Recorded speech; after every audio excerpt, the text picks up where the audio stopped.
ಸುವರ್ಣ ಬದುಕಿನ ಭಾವಲಹರಿ ಅಮೃತವರ್ಷಿಣಿ ಧರಣಿಗೆ ಜೀವಧಾರೆ ಅಮೃತವರ್ಷಿಣಿ. ನನಗಂತೂ ತುಂಬಾ ಸಂತೋಷ ಆಗ್ತಿದೆ. ಇದುವರೆಗೂ ಕೋಮಲ್ ಕರಣ್ ಜೊತೆಯಲ್ಲಿ ಹೊಂದಾಣಿಕೆನೇ ಮಾಡ್ಕೊಂಡಿರ್ಲಿಲ್ಲ.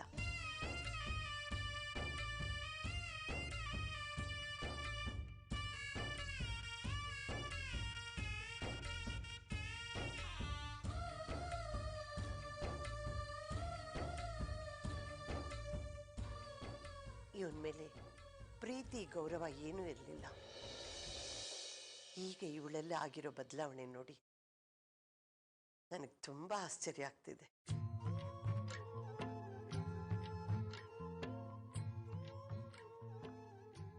ಅಬ್ಬಾ, ಚಿಕ್ಕಮ್ಮ ಕೊನೆಗೂ ಕೋಮಲ್ ಅವರು ಸತ್ಯ ಹೇಳ್ದಾಗೆ ತಡೆದ್ಬಿಟ್ರಲ್ಲ. ಏನ್ ಮಾಡೋದು? ಎಲ್ಲರಲ್ಲೂ ತಪ್ಪು ಕಲ್ಪನೆ ಬಂದೋಯ್ತಲ್ಲ.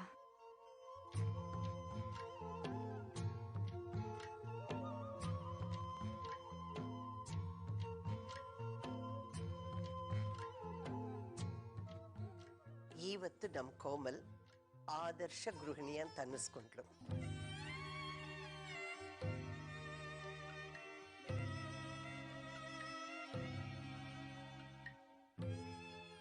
ಕೋಮಲ್,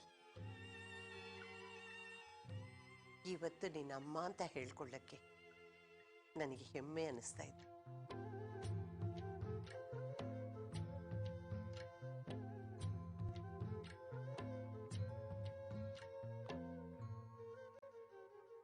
ಅಮ್ಮ,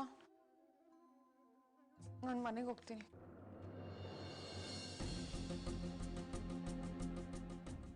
ಯಾಕೆ ಕೋಮಲ್ ಇಷ್ಟು ಬೇಗ ಹೋಗ್ತೀನಿ ಅಂತೀಯ?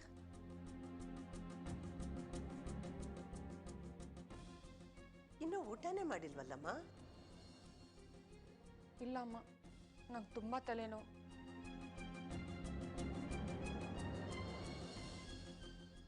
ಊಟನೂ ಸೇರ್ತಿಲ್ಲ.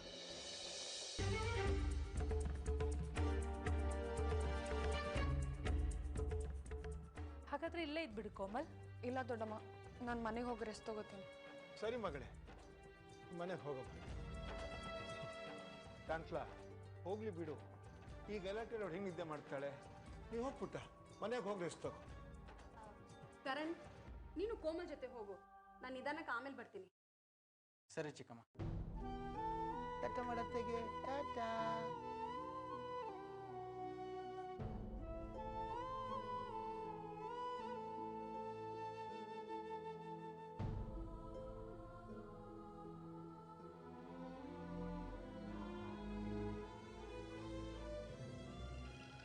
ಅಬ್ಬಾ, ಸದ್ಯ ಒಂದು ದೊಡ್ಡ ಬಾಂಬ್ ಸಿಡಿಯೋದು ತಪ್ಪು.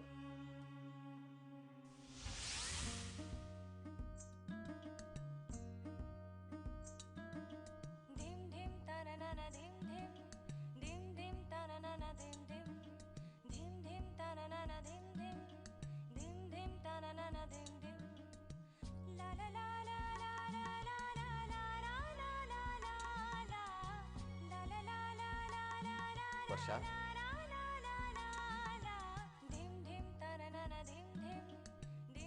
ವಿನಯ್, ಇಷ್ಟೊತ್ತು ಎಲ್ಲೂ ಹೋಗಿದ್ರಿ? ಈಗ ಬರ್ತಿದ್ದೀರಲ್ಲ? ಏನಿಲ್ಲ, ಒಂದು ಇಂಪಾರ್ಟೆಂಟ್ ಕೆಲಸ ಇತ್ತು, ಅದಕ್ಕೆ ಹೋಗಿದ್ದೆ. ಇವತ್ತು ನನಗಿಂತ ಇಂಪಾರ್ಟೆಂಟ್ ಕೆಲಸ ಏನಿದೆ ವಿನಯ್? ಇಡೀ ದಿನ ಇವತ್ತು ನನ್ನ ಜೊತೆಲೇ ಇರಬೇಕು ಅಂತ ಹೇಳಿದ್ದೆ ತಾನೆ? ಅದು ನಿಜಾನೇ. ನೀನು ಇಷ್ಟೊಂದು ಒಡವೆಗಳು ಹಾಕೊಂಡಿದ್ಯಾ ಅಂದರೆ ನಿಂಗೆ ಸೆಕ್ಯೂರಿಟಿ ಕೊಡೋಕ್ಕೆ ನನ್ನ ಜೊತೆಲೇ ಇರಬೇಕು ಅಲ್ವಾ? ಹೇಗಿದೆ ವಿನಯ್? ನಾನು ಚೆನ್ನಾಗಿ ಕಾಣ್ತಿದ್ನಾ? ಬ್ಯೂಟಿಫುಲ್, ತುಂಬ ಚೆನ್ನಾಗಿ ಅನಿಸ್ತೀಯಾ. ಅದು ಎಷ್ಟು ಜನದ ದೃಷ್ಟಿ ಆಗಿದೆಯೋ ನಿನಗೆ. ಹೌದು, ಈ ಜ್ಯುವೆಲ್ಸ್ ಎಲ್ಲ ಎಲ್ಲಿತ್ತು ವರ್ಷ? ಅತ್ತೆ ಕೊಟ್ಟಿದ್ದು ವಿನಯ್. ಓ, ಅಮ್ಮ ಕೊಟ್ಟಿದ್ದ? ಗ್ರೇಟ್.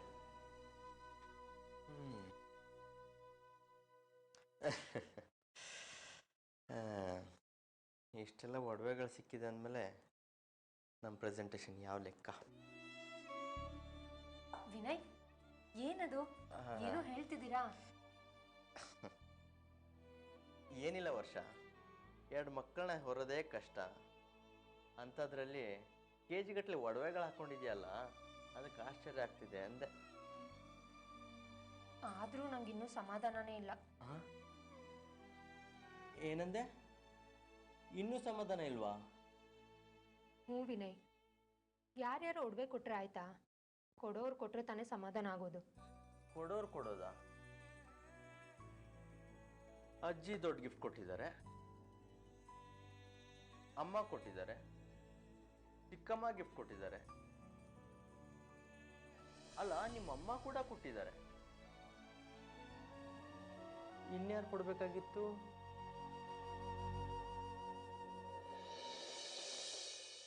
ಯಾರು ಕೊಟ್ರೇನು? ನೀವು ಕೊಟ್ಟಿಲ್ವಲ್ಲ? ನಾನು ಕೊಟ್ಟಿದ್ದಿಲ್ಲ ವರ್ಷ, ಅದು 2. ಸುಮ್ಮನಿರಿ ವಿನಯ್, ತಮಾಷೆ ಮಾಡಬೇಡಿ. ನಿಮಗೆ ನನ್ನ ಬಗ್ಗೆ ಸ್ವಲ್ಪನೂ ಪ್ರೀತಿ ಇಲ್ಲ. ಒಡವೆಗಳನ್ನ ಕೊಟ್ರೆ ಮಾತ್ರ ಪ್ರೀತಿ, ಕೊಡಲಿಲ್ಲ ಅಂದ್ರೆ ಪ್ರೀತಿ ಇಲ್ಲ ಅಂತನಾ? If you love someone show it ಅಂತಾರೆ. ಪ್ರೀತಿಸ್ತಿದ್ದೀನಿ ಅಂತ ಬಾಯಲ್ಲಿ ಹೇಳಿದ್ರೆ ಆಯ್ತಾ? ಕನ್ಸರ್ನಲ್ಲಿ ತೋರಿಸ್ಬೇಕು ತಾನೆ. ನನಗೆ ತುಂಬ ಬೇಜಾರಾಯಿತು. ನೀವೇನಾದರೂ ಗಿಫ್ಟ್ ಕೊಟ್ಟೇ ಕೊಡ್ತೀರಾ ಅಂತ ನಾನು ತುಂಬ ಎಕ್ಸ್ಪೆಕ್ಟ್ ಮಾಡಿದ್ದೆ ವಿನಯ್. ನೀವು ನನಗೆ ಡಿಸಪಾಯಿಂಟ್ ಮಾಡಿಬಿಟ್ರಿ.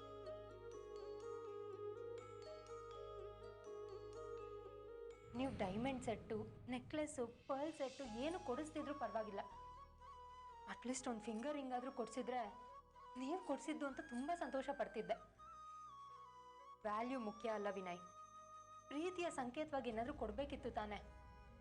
ನೀವು ಆ ಒಕೇಶನ್ನ ಮೆಮೊರೇಬಲ್ ಮಾಡೋಕ್ಕೆ ಏನಾದರೂ ಕೊಡ್ತೀರಾ ಅಂದ್ಕೊಂಡಿದ್ದೆ. ಸಾರಿ ವರ್ಷ, ನನಗಿದು ಹೊಳಿಲೇ ಇಲ್ಲ. ಬಿಡಿ ವಿನಯ್, ಬೆಣ್ಣೆ ಹಚ್ಚಕ್ಕೆ ಬರಬೇಡಿ. ಸಾರಿ ಅಂತ ಹೇಳಿದ್ನಲ್ಲ, ಇನ್ನು ಯಾಕೆ ಕೋಪ? ಪ್ಲೀಸ್ ಬಿಡಿ ವಿನಯ್.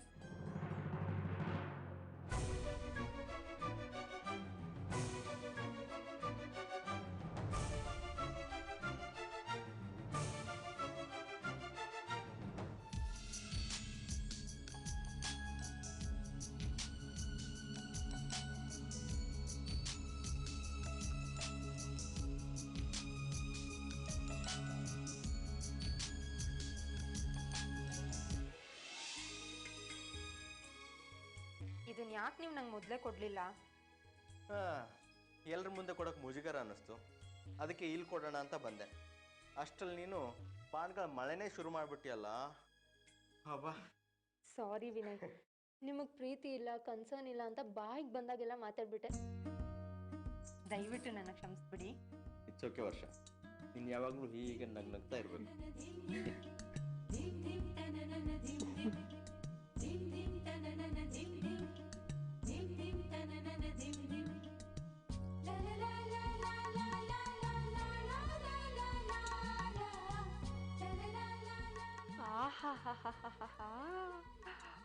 ಅಬ್ಬಬ್ಬಬ್ಬಬ್ಬಾ, ಎಷ್ಟು ದೊಡ್ಡ ಕಾಸಿನ ಸರ. ಲೇ ವರ್ಷ, ಇದಕ್ಕೊಂದು 3 ಲಕ್ಷ ಆಗ್ಬೋದಲ್ವಾ? 3 ಲಕ್ಷ ಏನು, 5 ಲಕ್ಷನೇ ಆಗುತ್ತೆ. ಇಷ್ಟೊಂದು ಒಡವೆ ಜೊತೆಗೆ ಆಸ್ತಿನೂ ಸಿಗುತ್ತೆ ಅಂತ ನಾನು ಅಂದ್ಕೊಂಡೇ ಇರಲಿಲ್ಲ. ಅಜ್ಜಿ ನನ್ನ ಅದೃಷ್ಟದ ಬಾಗಿಲನ್ನ ತೆರೆದ್ಬಿಟ್ರು. ಹ್ಞೂ ಕಣೆ, 2 ಮಕ್ಳಲ್ವಾ, ಅದಕ್ಕೆ ಡಬಲ್ ಉಡುಗೊರೆ ಬಂದಿವೆ.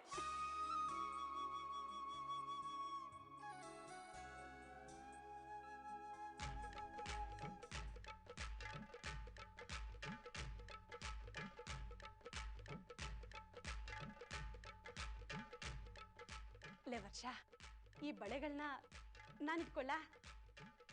ಏನಮ್ಮ ನೀನು ಬುದ್ಧಿ ಮಾತ್ರ ಬಿಡಲ್ಲ. ಮಗಳ ಉಡುಗೊರೆ ಬಂದ್ರೆ ಅದಕ್ಕೂ ಹೊಟ್ಟೆ ಹುರ್ಕೋತಿಯಲ್ಲ. ಅದರಲ್ಲೂ ಪಾಲ್ ಕೇಳ್ತಿದ್ಯಲ್ಲ. ಶಕುಂತಲಾತೆ ಬಂದು ಕೇಳಿದ್ರೆ ಏನು ಹೇಳಿ? ನೋಡು, ಈಗ ಇದನ್ನೆಲ್ಲ ಕೊಡಲ್ಲ, ಸುಮ್ಮನೆ ಇದ್ಬಿಡು. ಅಯ್ಯ, ಆಯ್ತು ಬಿಡು, ಅದಕ್ಕೆ ಕಸಿಟ್ ಮಾಡ್ಕೋತೀಯ. ನಾನೇನು ಒಡವೆನೇ ಕಂಡಿಲ್ವಾ? ಇದೇನು ಸೀಮೆಗಳದ ಬಳೆಗಳ? ಆ ಕೋಮಲ್ ಆಸ್ತಿ, ಕೆನಡಾ ದೋಸ್ತಿ 2 ಸಿಗ್ಲಿ, ಆಮೇಲೆ ನೋಡ್ತಿರೋ ನಿಮ್ಮಮ್ಮ ಮೈ ತುಂಬ ಒಡವೆಗಳು ಹಾಕೊಂಡು ಹೇಗೆ ಮೆರಿತಾಳೆ ಅಂತ. ಈ ಜನ್ಮಕ್ಕೆ ನಿಂಗೆ ಬುದ್ಧಿ ಬರಲ್ಲ ಬಿಡು.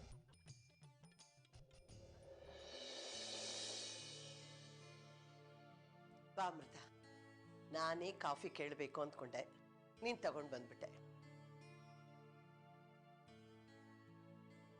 Thank you.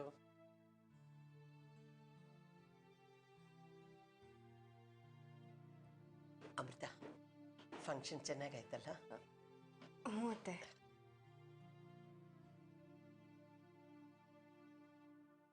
ಅತ್ತೆ, ಅದು ಕೋಮಲ್ ಅವರು ಇಲ್ಲೇ ಇದ್ದಿದ್ರೆ ಚೆನ್ನಾಗಿರ್ತು ಅಂತ ಹೇಳಕ್ ಬಂದೆ ಅಲ್ಲ.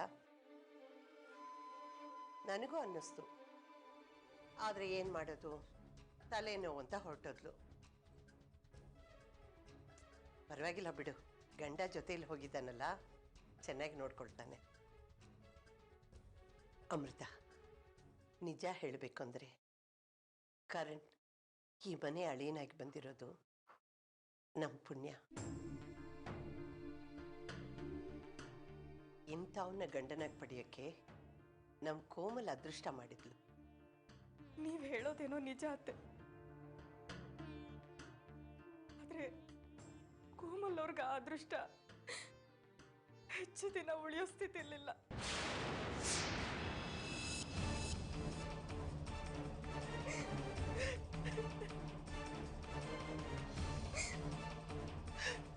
ಏನಾಯ್ತು ಅಮೃತ? ಯಾಕೆ ನೀನು ಅಳ್ತಾ ಇದ್ದೆ? ಬದುಕಿನ ಭಾವಲಹರಿ ಅಮೃತವರ್ಷಿಣಿ. ಈ ವಿಷಯ ಹೇಳಬೇಕು ಅಂತ ನಾನು ಆಗ್ಲಿಂದ ತುಂಬಾ ಪ್ರಯತ್ನ ಪಟ್ಟೆ ಅತ್ತೆ. ಅತ್ತೆ, ಕೋಮಲ್ ಅವರು ಕರಣಣ್ಣ ವಿಚ್ಛೇದನ ತಗೋತಿದ್ದಾರೆ.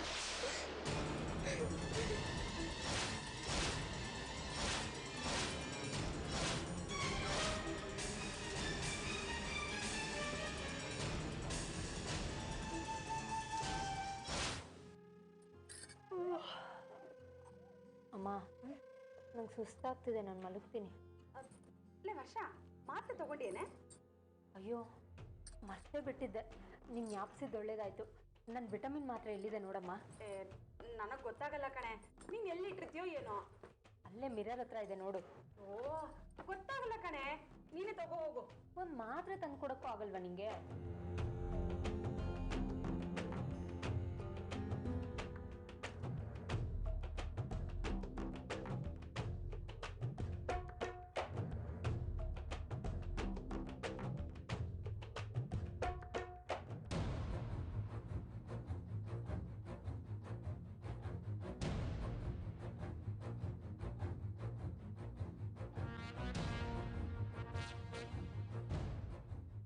ಆಹಾ, ಇಲ್ಲಿ ಇಷ್ಟೊಂದು ಒಡವೆಗಳಿವೆ. ಒಂದು ಜೊತೆ ಬಳೆ ಹಾರಿಸಿದ್ರೆ ಇವಳಿಗೇನು ಗೊತ್ತಾಗತ್ತೆ? ನಾನು ಇವಳಮ್ಮ, ನನಗೂ ಇದರಲ್ಲಿ ಹಕ್ಕು ಇದ್ದೇ ಇದೆ.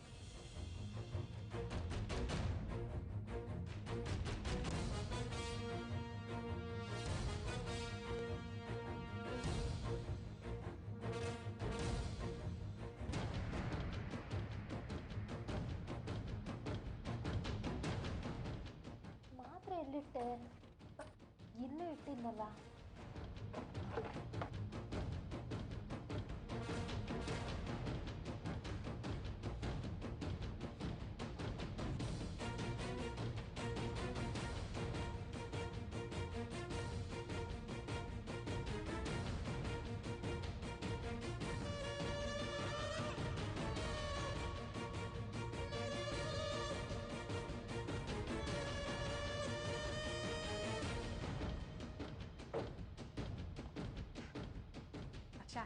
ಗೊತ್ತಾಯ್ತು ಕಣೆ, ನಿನ್ನ ಜೊತೆ ಮಾತಾಡ್ತಾ ಕೂತ್ಕೊಂಡು ಟೈಮ್ ಹೋಗಿದ್ದೇ ಗೊತ್ತಾಗ್ಲಿಲ್ಲ. ನಾನು ಬರ್ತೀನಿ. ನೀನು ತುಂಬ ಸುಸ್ತಾಗಿದೆಯಾ, ಚೆನ್ನಾಗಿ ನಿದ್ದೆ ಮಾಡು, ಆಯ್ತಾ? ಸರಿಮ್ಮ, ನೀನು ಹೊರಡು. ಬರ್ತೀನಿ.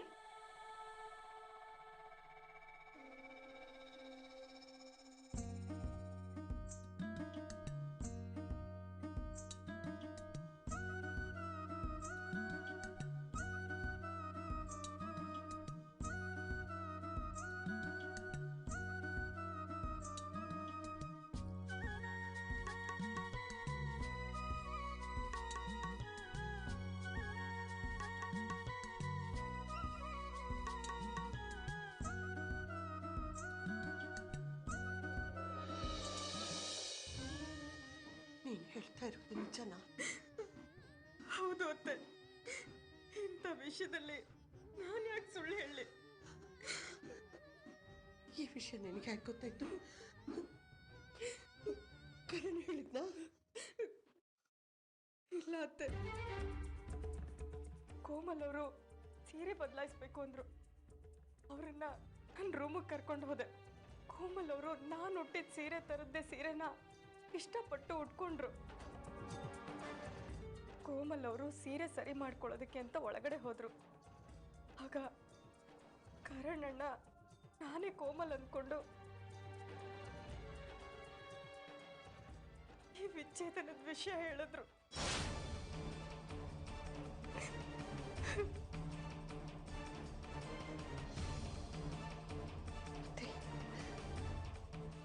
ಕೋಮಲ್ ಈ ವಿಷಯ ನನ್ನ ಹತ್ರ ಹೇಳಲಿಲ್ವಲ್ಲ. ಶುಭ ಸಮಯದಲ್ಲಿ ನಮ್ಮ ಮನಸ್ಸನ್ನು ಯಾಕೆ ಕೆಡಿಸ್ಬೇಕು ಅಂತ ಸುಮ್ಮನಿದ್ಲೇನು? ಇಲ್ಲ ಅತ್ತೆ, ಕೋಮಲ್ ಅವ್ರು ಈ ವಿಷಯ ಹೇಳಬೇಕು ಅಂತ ತುಂಬಾನೇ ಪ್ರಯತ್ನ ಪಟ್ರು. ಆದ್ರೆ ಚಿಕ್ಕಮ್ಮ ಮಧ್ಯದಲ್ಲಿ ಬಂದು ಅವ್ರು ಬಾಯಿ ಬಿಡದಿರೋ ಹಾಗೆ ನೋಡ್ಕೊಂಡ್ರು. ಹಾಗಾದ್ರೆ ಯಶೋಧನಿಗಿದೆಲ್ಲ ಗೊತ್ತಾ? ಹ್ಞೂ ಅತ್ತೆ, ಚಿಕ್ಕಮ್ಮಂಗೆಲ್ಲ ವಿಷಯ ಗೊತ್ತಿದೆ. ಅವ್ರ ಥರನೇ ನಾನು ಈ ವಿಷಯ ಮುಚ್ಚಿಟ್ರೆ ಅವರಿಬ್ರು ಮಧ್ಯೆ ವಿಚ್ಛೇದನ ಆಗೇ ಹೋಗ್ಬೋದು ಅಂತ ಭಯ ಆಯ್ತು ಅತ್ತೆ. ಅದಕ್ಕೆ ಈ ವಿಷಯ ನಿಮ್ಮ ಹತ್ರ ಹೇಳ್ಬಿಟ್ಟೆ. ಒಳ್ಳೆ ಕೆಲಸ ಮಾಡಿದ್ಯಾ. ನೀನು ಹೇಳದೇ ಇದ್ದಿದ್ರೆ ನನ್ನ ಮಗಳ ಜೀವನ ಹಾಳಾಗ್ತಾ ಇತ್ತು. ಈಗ ಅನ್ಯೋನ್ಯವಾಗಿದ್ದಾರೆ ಅಂತ ಕೇಳಿ ಎಷ್ಟು ಖುಷಿ ಪಟ್ಟೆ ನಾನು. ಕೋಮಲ್ಗೆ ಇನ್ನೂ ಬುದ್ಧಿ ಬಂದಿಲ್ಲ. ಆ ಯಶೋಧ ನನ್ನ ಹತ್ರ ಯಾಕೆ ವಿಷಯನ ಮುಚ್ಚಿಟ್ಲು? ಏನೋ ಕತೆ ಕತೆ ಹೇಳ್ಬಿಟ್ಲಲ್ಲ. ಇದೇನು ಹುಡುಗಾಟದ ವಿಷಯನ? ಅವಳಿಗೆ ಸ್ವಲ್ಪನೂ ಜವಾಬ್ದಾರಿ ಇಲ್ಲ. ನಾನು ಈಗಲೇ ಯಶೋಧನ್ನ ಕೇಳ್ತೀನಿ.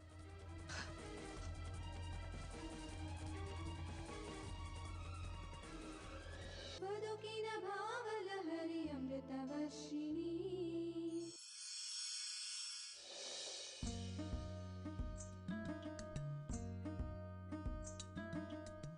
ಈ ಸಂಭ್ರಮ ಸಡಗರ ಎಲ್ಲ ನೋಡಿ ಎಷ್ಟು ದಿನ ಆಗಿತ್ತು. ನನ್ನ ಮಕ್ಕಳು ತುಂಬ ಅದೃಷ್ಟವಂತರು. ಹುಟ್ಟೋಕ್ ಮುಂಚೆನೇ ಇಷ್ಟೆಲ್ಲ ಒಡವೆ ಆಸ್ತಿನ ತಗೊಂಡ್ಬರ್ತಿದ್ದಾರೆ. ವಿನಯ್ ನನ್ನ ಜೊತೆಲಿ ಇರೋದು ಬಿಟ್ಟು ಎಲ್ಲೂ ಹೋದ್ರು? ಯಶೋಧ, ನಿಮ್ಮ ಅಮ್ಮ ಇಲ್ಲಿ? ಅತ್ತೆ, ಅಮ್ಮ ಆಗ್ಲೇ ಮನೆಗೆ ಹೋದ್ಲು. ಹೊರಟೋದ್ಲಾ? ಯಾಕತ್ತೆ, ಏನ್ ವಿಷಯ?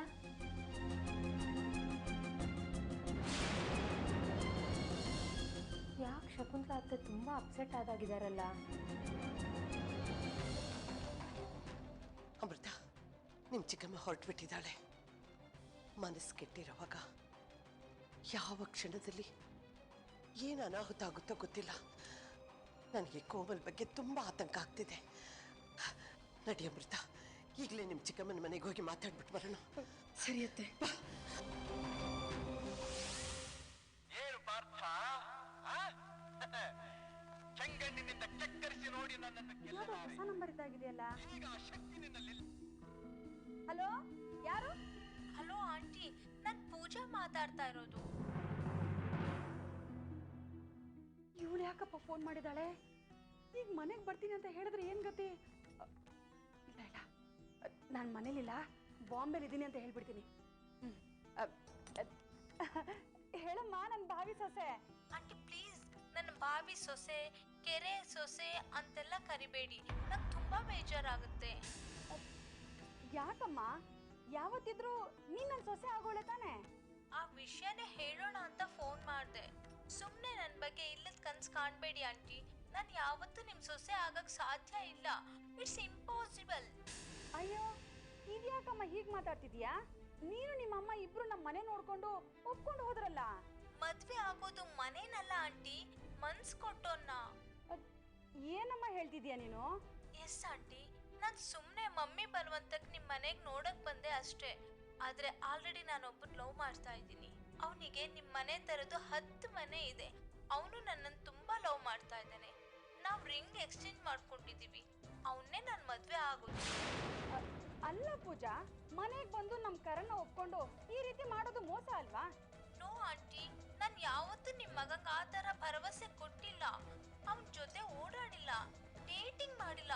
ಸೊ ಇದು ಮೋಸ ಹೇಗಾಗುತ್ತೆ ಹೇಳಿ? ಮೋಸ ಮಾಡಬಾರ್ದು ಅಂತಾನೆ ತಾನೇ ನಾನು ಇರೋ ವಿಷಯ ಹೇಳ್ತಾ ಇದ್ದೀನಿ. Anyway, I am sorry.